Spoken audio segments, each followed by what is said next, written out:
ഉൽപ്പത്തി പുസ്തകം 2-3 അധ്യായത്തിൻ്റെ 12 നമ്മൾ കയറുകയാണ്.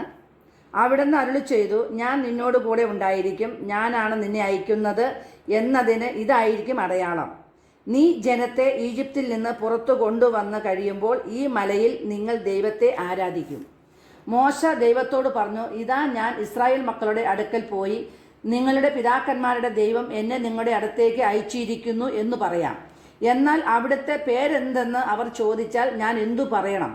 ദൈവം മോശയോട് അരുളി ചെയ്തു, ഞാൻ തന്നെ. ഇസ്രായേൽ മക്കളോട് നീ പറയുക, ഞാനാകുന്നവൻ എന്നെ നിങ്ങളുടെ അടുത്തേക്ക് അയച്ചിരിക്കുന്നു.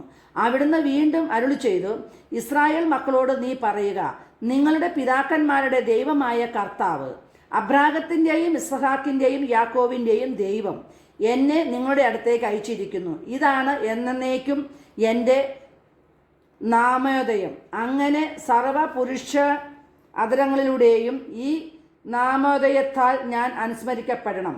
നീ പോയി ഇസ്രായേൽ ശ്രേഷ്ഠന്മാരെ വിളിച്ചുകൂട്ടി പറയുക, നിങ്ങളുടെ പിതാക്കന്മാരുടെ ദൈവമായ കർത്താവ്, അബ്രാഹത്തിൻ്റെയും ഇസ്ഹാക്കിൻ്റെയും യാക്കോബിൻ്റെയും ദൈവം പ്രത്യക്ഷപ്പെട്ട് എന്നോട് അരുളി ചെയ്തു, ഞാൻ നിങ്ങളെ സന്ദർശിക്കുകയും ഈജിപ്തുകാർ നിങ്ങളോട് പ്രവർത്തിക്കുന്നത് കാണുകയും ചെയ്തിരിക്കുന്നു.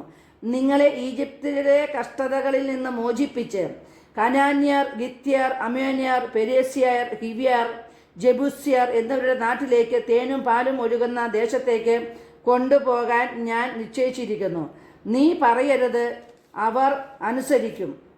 നീ പറയുന്നത് അവർ അനുസരിക്കും.